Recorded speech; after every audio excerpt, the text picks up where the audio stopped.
Come on, everyone's wondered about it at some point. Can you actually make a nuke, or at least a poor man's rose equivalent, with NEN? Short answer? Yes. Yes, you can. Long answer?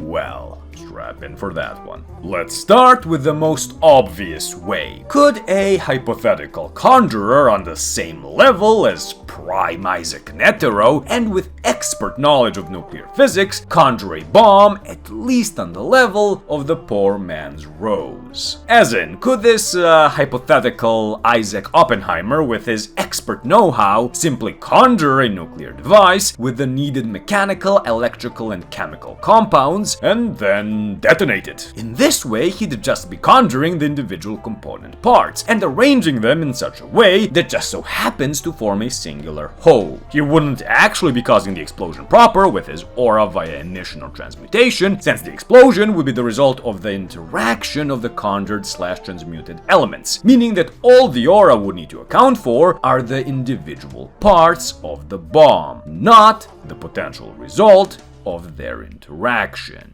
i.e. the boom. No, he could not. Simply put, this would be entirely beyond human capacity, as Kurapika put it while being schooled in NEN by Izunavi. Individual human capacity, to be more precise. This for 3 reasons. The first has to do with physics and an individual's aura capacity. Frankly, I just don't think you can cheat the system in the way I described. While all Isaac Oppenheimer would be doing was conjuring the needed components and letting them interact together as they would normally under certain conditions, the potential energy of a tactical nuke would still be there, present in the device. And that's simply not a feat of aura output a human individual would be capable of. The second relates specifically to NEN, its limitations, and the range of human experience. Even if you believe it's possible to cheat the system in the way I described, I think it's entirely impossible for a human to conjure, transmute, or even specialize anything approaching the poor man's rose. The physical and chemical reactions, interactions, and processes are simply too far removed from any kind of individual human experience and far too complex in order for someone to ever learn to conjure, transmute, or specialize them. Simply understanding something on a theoretical or technical level isn't enough to conjure it. For example, Kurapika was obviously aware of and understood the functionality of chains when he first decided to have them as the basis for his abilities. Yet in order to actually properly conjure something infinite times simpler than a goddamn nuclear device, he needed to see, draw, feel, hear, smell, and even lick them to the point where he began to hallucinate them,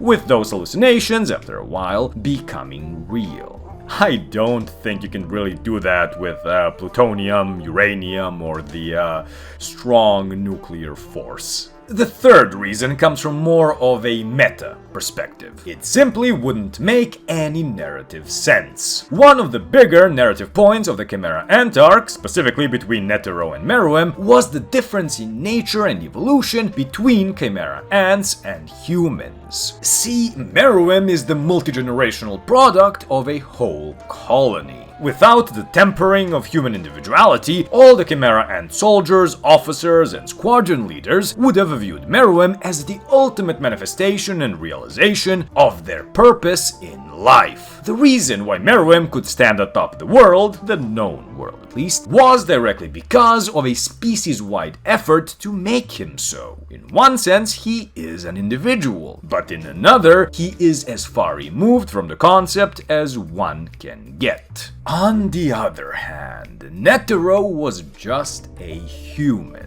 An astonishingly exceptional human, don't get me wrong, but a human and thus a singular entity nonetheless. While he may have been a prodigy, he still had to work his ass off by putting himself in the most perilous place in existence, twice, as well as undergoing training grueling enough to have him considered a madman, in order to finally push past his limits as a martial artist and NEN user. And in the end, he still got old and came nowhere near to posing a serious challenge to the 2-week-old King of Ants. No, what finally defeated Meruem wasn't the individual power of one man, but humanity's infinite potential for both evolution and malice. As such, there's no way that a single human NEN user, no matter his category, level of mastery, or conditions and pledges, would ever come close to replicating the potential for destruction and devastation of humanity